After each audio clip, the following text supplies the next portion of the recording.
Recently, some electric minibuses have appeared on the roads of Addis Ababa, the capital of Ethiopia, as a means of public transport.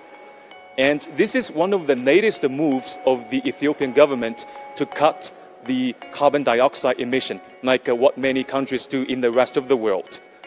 As we all know, electric vehicle is the future trend.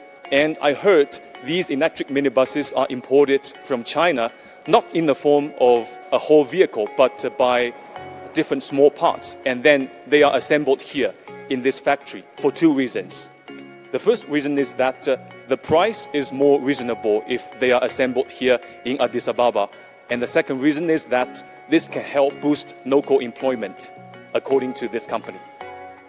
ለአሽከርካሪውም ለባለ ንብረትነት ማለት ነው ምክንያቱም ይሄኛው ሲሰራ ውሎ ናፍጣ ነው የሚሞላበት ይሄ ግን ሲሰራ ውሎ ወደ ቤቱ ነው ይዞ የሚሄደው ምን ይሞላ የለም ቻርጀር ነው የሚያደርግ starting from 2023 half year we imported CKD parts of electrical minibus as you see in the workshop we assembled around 216 units the last 3 months and we avail it for Ethiopian market.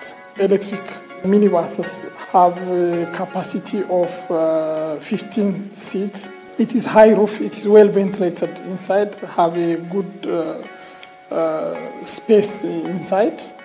አራቱ ኢንጂነሮች መጥተው ነበር እዚህና ከኛ ከአገር ውስጥ ካሉ ኢንጂነሮች ጋራ በማጣመር የነሱን የኖሌጅ ትራንስፈር በማድረግ ብቁ የሆነ ስልጠና ሰጥተውናል እንዲሁም ፕራክቲክ በተግባርም እንዲሁም በቲዮሬቲካልም ትሬኒንግ ወስዷልኛ ባለሙያዎች ስልጠናውን ከወሰዱ በኋላ ሙሉ ለሙሉ መኪናውን ራሳችን በመገጣጠም ላይ እንገኛለን